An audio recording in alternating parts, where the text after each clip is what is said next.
আমাকে আপনাকে সৃষ্টি করেছেন কে? জবান খুলে বলেন। আর জবান খুলে বলেন কে সৃষ্টি করেছেন? আল্লাহ।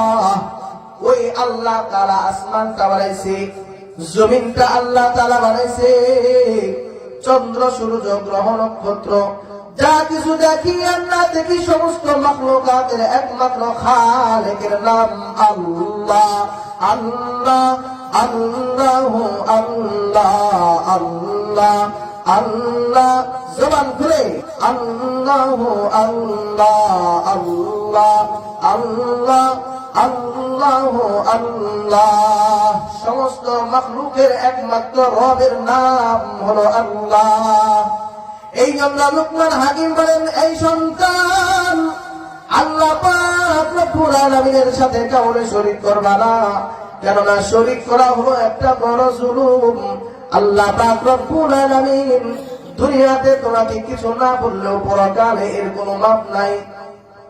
এই জন্য মুসলমান ভাইরা শিরক মুক্ত, একমাত্র শিরক মুক্ত তাওহীদের উপরে ঈমান আনা লাগবে, যে ঈমানের সাথে অন্য কোন বস্তু ব্যক্তির কোন শরীক থাকবে না, গায়রুল্লাহর উপর ঈমান আনা যাবে না। একমাত্র ঈমান থাকতে হবে আমার আপনার পাল্লেওয়ালা আল্লাহর উপর। আমানতু বিল্লাহি ওয়া মালাইকাতিহি ওয়া কুতুবিহি ওয়া রুসুলিহি ওয়াল ইয়াউমিল আখিরি ওয়াল কদরি খায়রিহি ওয়া শাররিহি মিনাল্লাহি তাআলা ওয়াল বা'থি বা'দাল মাউত। ঈমান আনলাম আল্লাহর উপর, আসমানের ফেরেশতাগণের উপর, আল্লাহর রাসূলগণের উপর, আসমানি কিতাব সমূহের উপর, ভালো মন্দ তাকদীর আল্লাহর পক্ষ থেকে হয় তার উপর। কাল কঠিন কিয়ামতের দিবসে আল্লাহ পাক রব্বুল আলামিন আবার পুনরায় আমাকে আপনাকে জীবিত করবেন। মিনহা খালাকনাকুম ওয়া ফিহা নুঈদুকুম ওয়া মিনহা নুখরিজুকুম তারাতান উখরা।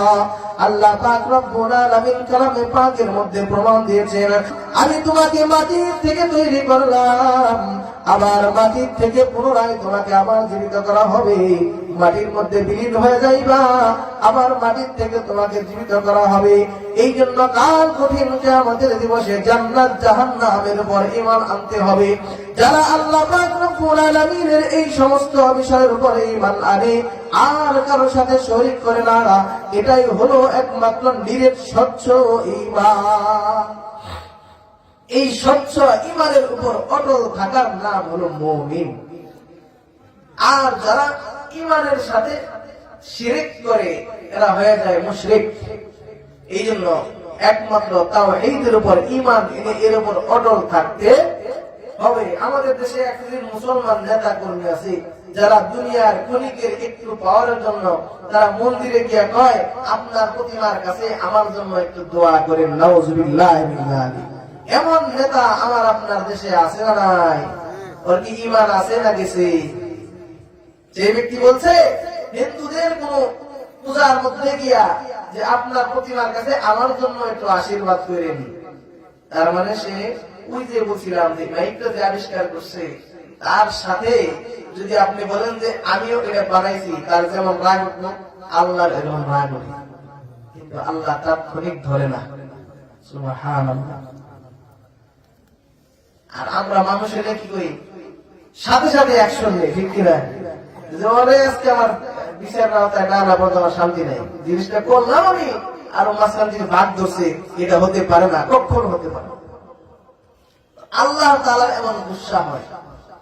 আল্লাহ বলে, এই গোলাম, আমি তোরে দুনিয়ার মধ্যে তোর রিজিক দিলাম, হায়াত দিলাম, তোর দুইটা চোখ দিলাম, দুনিয়াতে তোর যা লাগে সব চাহিদা আমি আল্লাহ পূরণ করলাম।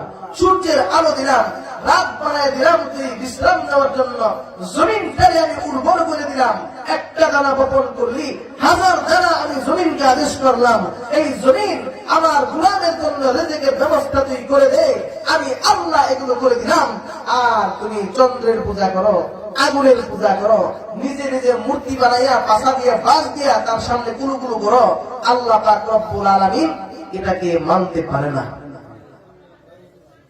এটা কি মানার কথা? এখন আপনি যে জিনিসটা বানাইছেন সেখানে আমি যে যদি বলি যে এই জিনিসটা আমি হেল্প না করলে পারতো না, আপনার যেমন রাগ উঠতো, আল্লাহ তেলে কেমন রাগ উঠতে পারে? আল্লাহর ক্ষমতা আছে, তারপরে ধরে না। আল্লাহু আকবার। আল্লাহর ক্ষমতা আছে, আল্লাহ চাইলে এই জমিনে একমাত্র মুসলমান ছাড়া যত ধর্মের লোক আছে সব ধর্মের মানুষকে নিষ্পেষিত করতে পারেন, কিন্তু আল্লাহ করেন না। কেন? এটা হলো পরীক্ষার হল। পরীক্ষার হলটা বাধা দেওয়া জায়গা না।